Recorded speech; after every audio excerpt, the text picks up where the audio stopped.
Everyone, welcome to Raj economics and commerce classes. मैं हूं नीरज कुमार और आज स्टैटिस्टिक्स फॉर इकोनॉमिक्स का ये डे नंबर 4 को लेकर के मैं आपके बीच हाजिर हूं, है ना। ये जो सेक्शन है काफी ज्यादा हेल्पफुल होगा यूजीसी नेट जून 2024 के स्टूडेंट्स के लिए, सीयूटी पीजी के लिए और गेट का जो प्रिपरेशन कर रहे हैं उनके लिए, है ना। आप कृपया करके जरूर इन वीडियोस को देखा करें, क्योंकि मैं रोजाना एक वीडियो आपके पास लाता हूं जो या तो स्टैटिस्टिक्स, मैथमेटिक्स या इकोनोमेट्रिक्स का होता है ना।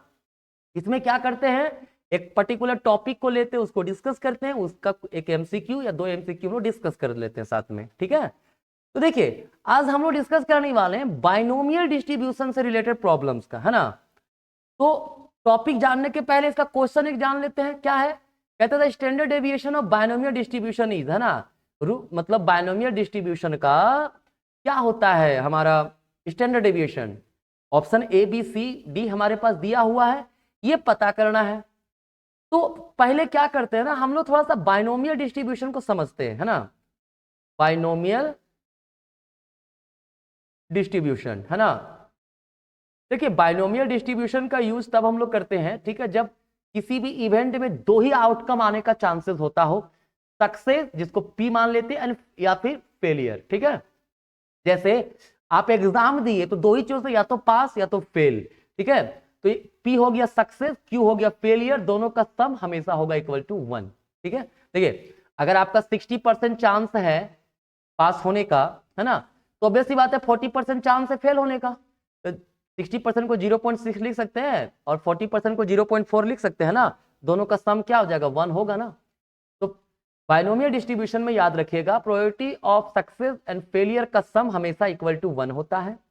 इसमें याद रखिएगा बाइनोमियल डिस्ट्रीब्यूशन में नंबर ऑफ ट्रायल्स जो हैं वो मतलब फाइनाइट होंगे, एन जो है वो फाइनाइट होगा, ठीक है। कहता है इस बाइनोमियल डिस्ट्रीब्यूशन में जब प्रोबेबिलिटी निकालते हैं X that is R number of success, क्या होता है, N C R P R Q N minus R, ठीक है।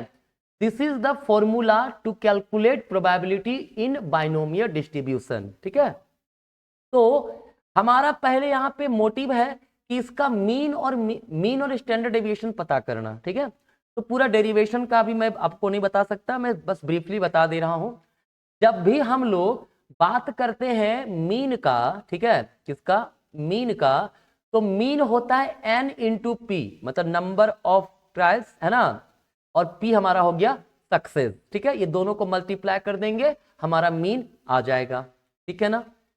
जब हम लोग बात करें वेरिएंस का, किसकी बात करें, वेरिएंस का, तो वेरिएंस जो है दैट इज सिग्मा स्क्वायर जो होता है वो क्या होता है, एन पी क्यू होता है, N into P into Q. तो स्टैंडर्ड एविएशन आपको पता होता है वो सिग्मा होता है, क्या होता है, सिग्मा। तो क्या हो जाएगा, root under N P Q, clear. ये हमारा क्या हो जाएगा, स्टैंडर्ड एविएशन। तो ये तीन चीजें जो है आपको जरूर याद रखना है, ये तीन चीजें आपको याद रहेगा ना, तो इससे रिलेटेड आपके प्रॉब्लम सॉल्व हो जाएंगे। साथ ही साथ ये फॉर्मूला आपको याद रखना है, ठीक है। वैसे इस फॉर्मूला का यूज किस प्रकार से करते हैं थोड़ा सा वो भी समझ लेते हैं हम लोग, है ना। जैसे यहाँ पे आर दिया हुआ है, क्लियर, इधर प्रोबेबिलिटी ऑफ एक्स है ना। तो क्या होगा, आर 0 हो सकता है, 0 सक्सेस, 1 सक्सेस, 2 सक्सेस, 3 सक्सेस। जैसे मान लीजिए मैंने क्या किया, 4 बार कॉइन को टॉस किया, ठीक है। तो हमें पता करना है कि एग्जैक्टली 3 हमारा जो है हेड आए, ठीक है। तो यहां पे क्या होगा, 4 कॉइन टॉस किया, ये हो गया एल, हमारा 4 बार टॉस किए हैं, क्लियर। और जो हमारा कॉइन हेड आने का चांस है वो कितना, 3, तो आर हमारा कितना हो जाएगा, 3 हो जाएगा, क्लियर। और यहां पे समझते हैं कि एक अगर कॉइन को टॉस करते हैं तो प्रोबेबिलिटी ऑफ कमिंग हेड 1/2 होता है ना, तो हमारा क्यू क्या हो जाएगा, ये भी 1/2 हो जाएगा, क्योंकि p + q = 1 होता है ना। तो ध्यान से देखिएगा, अगर सवाल आपका ये है कि अगर एक कॉइन को टॉस किया जाए और जो हमारा प्रोबेबिलिटी है उसमें एग्जैक्टली 3 हेड आने का, तो क्या हो जाएगा, यहां पे ध्यान दीजिएगा, एन सी आर के जगह पे हम लोग 3 लिखेंगे, मैं डायरेक्टली फॉर्मूला पुट कर दे रहा हूं, है ना। एन कितना है, 4 है, सी 3, p का पावर 3, q का पावर 4 - 3, दैट इज क्या हो जाएगा, 4c3, p हमारा कितना 1/2 का पावर 3, Q कितना 1/2, 4 - 1 1 बचेगा, दैट इज 4C3 1/2 का पावर 4। ये हो गया एग्जैक्ट 3 हेड आने का।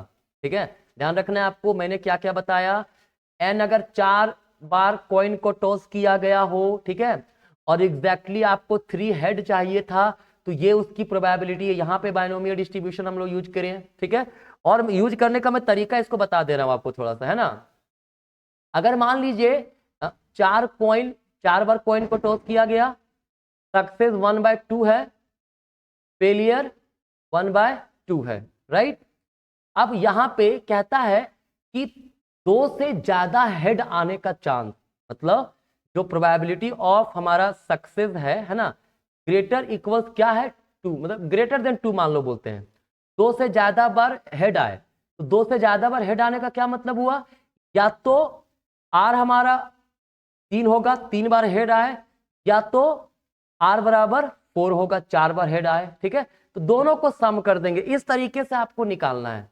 एग्जैक्ट 3 पूछेगा तो ये फॉर्मूला अप्लाई किया मैंने, ग्रेटर देन 2 पूछा तो ग्रेटर देन 2 का मतलब या तो 3 हेड या तो 4 हेड, तो दोनों को सम करेंगे। ठीक है, अगर यहीं पे सवाल हमारा रहता है ना कि ग्रेटर इक्वल टू 2 है ना, तो हम लोग क्या करते, यहां पे एक सम करते, कौन सा, इसको भी सम कर देते, प्रोबेबिलिटी ऑफ आर इक्वल 2, इसको भी जोड़ देते। क्यों, क्योंकि x ग्रेटर इक्वल टू 2 कहने का यहां मतलब सीधा सीधी है 2 बार या 2 से ज्यादा बार हेड आए, तो 2 बार हेड आ सकता है, 3 बार हेड आ सकता है, 4 बार हेड आ सकता है। क्लियर है, तो याद रखिएगा इस तरीके से हम लोग बायनोमियल डिस्ट्रीब्यूशन का प्रॉब्लम को सॉल्व कर सकते हैं, है ना।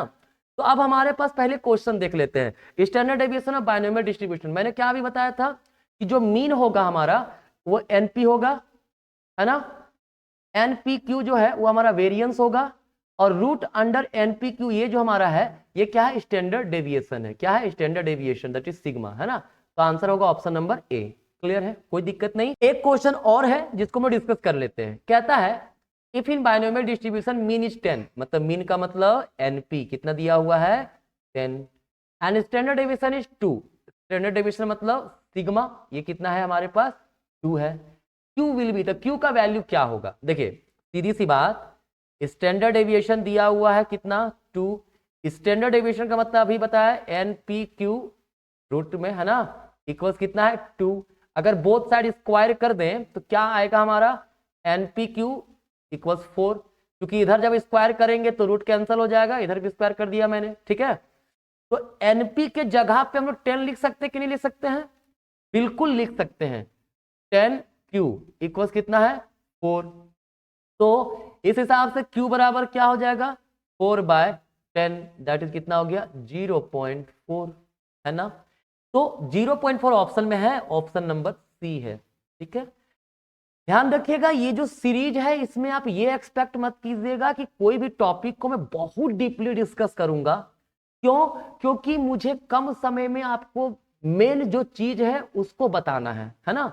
अब देखिए सिंपल सी बात है, मैंने आपको बायनोमियल डिस्ट्रीब्यूशन में इतना बता दिया, तो आपका मैक्सिमम क्वेश्चन अब सॉल्व हो सकता है जो मैथमेटिकली पूछता है, क्योंकि डायरेक्ट क्वेश्चन रहता है। ये जो दोनों क्वेश्चन मैंने दिया ना, ये दोनों क्वेश्चन पूछा जा चुका है किसी न किसी एग्जाम में। क्लियर है, तो मुझे उम्मीद है आज का ये वीडियो आपके लिए काफी लाभदायक रहा होगा, है ना। तो मिलेंगे नेक्स्ट क्लास में, तब तक के लिए आप धन्यवाद।